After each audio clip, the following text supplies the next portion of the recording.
पहले नारा था मंदिर वहीं बनाएंगे, अब नारा है जो राम को लाए हैं हम उनको लाएंगे।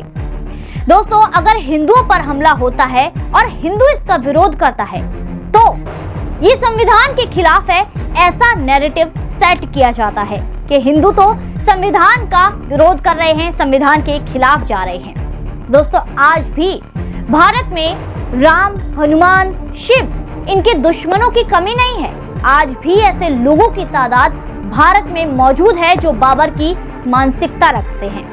आज भी लगातार ये ऐलान किए जा रहे हैं कि राम मंदिर को तोड़कर दोबारा यहाँ पर मस्जिद बनाई जाएगी। जब इनके हाथ में पावर आएगी तब, इनके हाथ में सत्ता आएगी तब। दोस्तों, जो ऐसी मानसिकता के लोग हैं वो आज भी भारत में मौजूद हैं। बाबर तो मर गया, लेकिन अपनी मानसिकता रखने वाले ऐसे लोग भारत में छोड़ गया, जो पीढ़ी दर पीढ़ी अपनी पीढ़ी को, अपने बच्चों को यही सिखाते आ रहे हैं कि मंदिरों को तोड़कर मस्जिद बनाई जाए। और इसी के चलते अब ऐलान किए जा रहे हैं कि हमारे हाथ में पावर आएगी तब हम राम मंदिर को तोड़कर यहाँ पर दोबारा बाबरी मस्जिद का निर्माण कराएंगे।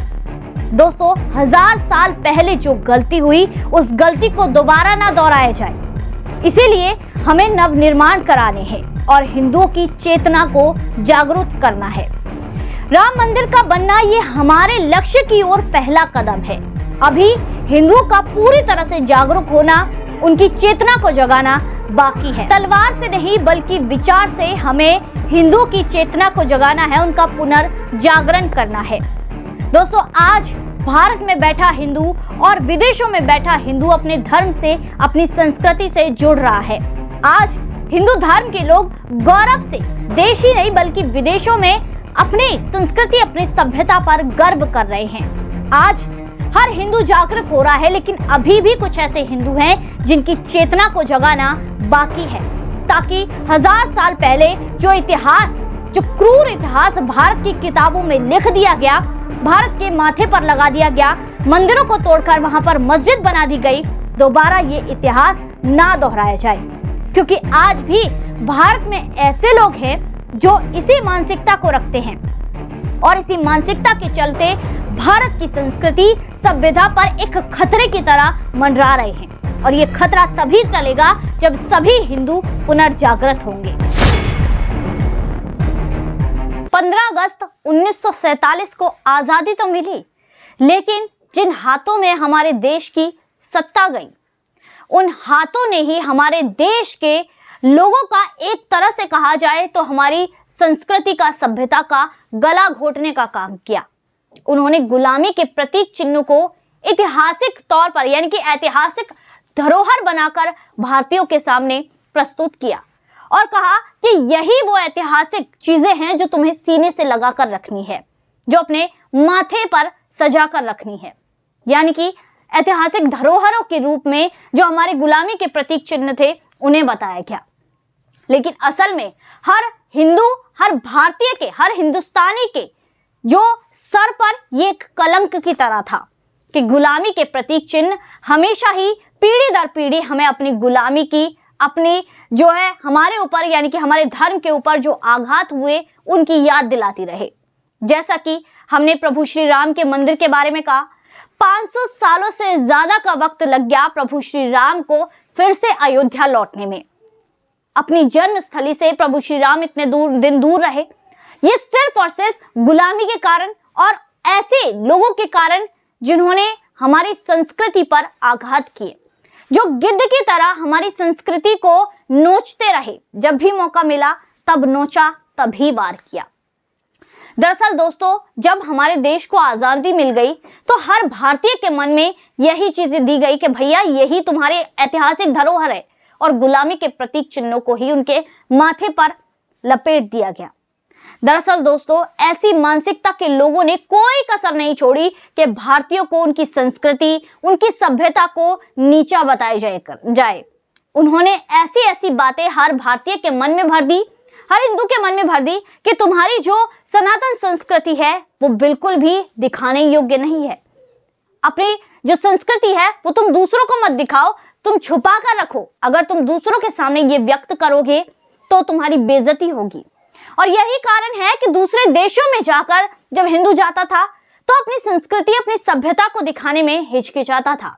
लेकिन आज पिछले 10 वर्षों में जो भारत में बदलाव हुए हैं, उनके बाद आज हर भारतीय, हर सनातनी, हर हिंदू अपनी संस्कृति को भारत के बाहर दिखाने में बहुत ही गर्व महसूस कर रहा है। ये उस परिवर्तन के कारण है जो परिवर्तन पिछले 10 वर्षों में आया है।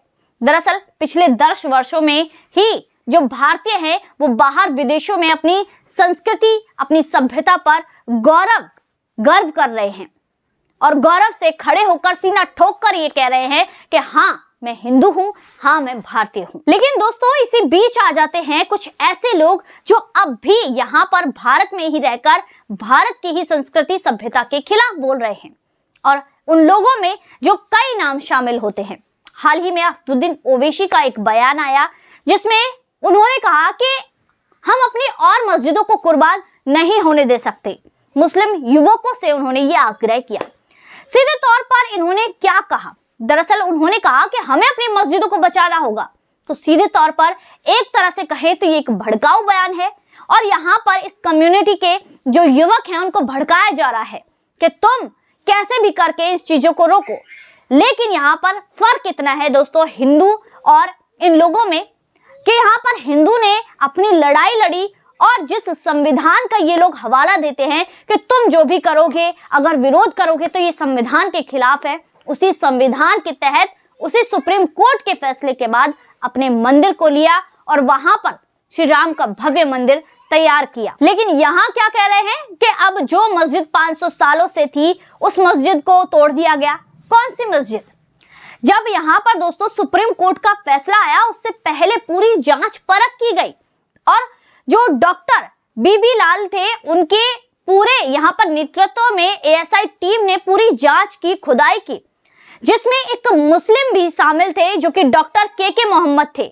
उन्होंने खुद ये कहा था कि यहाँ पर मंदिर ही था और उसके अवशेष यहाँ पर उसकी नींव में मिले हैं कि यहाँ पर मंदिर था। इस तरह की पूरी जांच में ये सारी चीजें साफ हुई। लेकिन फिर भी डॉक्टर के मोहम्मद को धमकाया गया कि तुम किस बिना पर बोल रहे हो, तुम्हारी नौकरी हम खा जाएंगे। इस तरह की धमकी उन्हें दी गई, जबकि वो मुस्लिम थे। लेकिन उन्होंने भी यही कहा कि यहाँ पर जहाँ बाबरी मस्जिद है यहाँ पर पहले मंदिर था और उस मंदिर को तोड़कर ही यहाँ पर मस्जिद बनाई गई। लेकिन यहाँ पर जो ऐसे लोग थे जिन्होंने हमेशा ही भारत की संस्कृति को, सभ्यता को पैरों तले रौंदा है और हमेशा ही उस पर आघात किए हैं, उन लोगों ने फिर भी पूरी कोशिश की कि भगवान राम का मंदिर ना बने। भगवान श्री राम का विरोध किया, उनके अस्तित्व पर सवाल उठा दिए। भाई इतने सवाल उठाए, कहा कि भगवान राम तो कभी थे ही नहीं। लेकिन कोर्ट में, सुप्रीम कोर्ट में सारी चीजें साबित हुई और उसके बाद ही भगवान श्री राम का यहाँ पर मंदिर बना। लेकिन दोस्तों ये सोचने वाली बात है कि भारत में ही रहकर जो भारत की संस्कृति और सभ्यता को खतरा ऐसे ही लोगों से है जो भारत में ही रहकर यहाँ की संस्कृति, सभ्यता का विरोध कर रहे हैं। और लगातार हम सोशल मीडिया और मीडिया पर ऐसी चीजें सुनते रहते हैं। जो बाबर की मानसिकता वाले लोग थे वो आज भी भारत में है। बाबर तो मर गया लेकिन ऐसी मानसिकता के लोग छोड़ गया और वो लोग लगातार अपने पीढ़ी दर पीढ़ी बच्चों को भी इसी तरह तैयार कर रहे हैं। हाल ही में हमने बच्चों के भी बयान सुने ऐसी मानसिकता वालों के, जो बच्चे कहते हैं कि हमारे हाथ में पावर आएगी तो हम वहां पर मंदिर को तोड़कर मस्जिद बनाएंगे।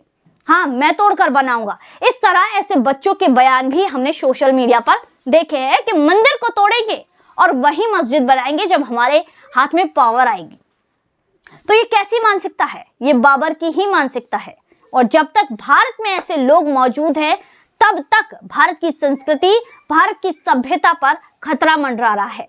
इसके लिए हर हिंदू को जागृत होना होगा। अपनी अंदर की चेतना जो अपने धर्म के लिए है उसे जगाना होगा और 1000 साल पहले जो गलती हुई थी वो ना दोहराई जाए, इसलिए हर हिंदू को जागरूक होना होगा और अपना जो मंदिरों को तोड़कर मस्जिद बनाए गए उन मंदिरों का पुनर्निर्माण करवाना होगा।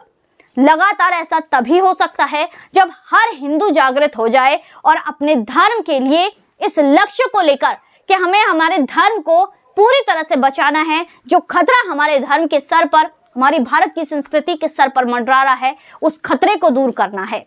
और ये तभी हो सकता है जब हर हिंदू अपने अंदर की चेतना को जगा ले और ऐसे खतरों को आने से पहले भांप ले।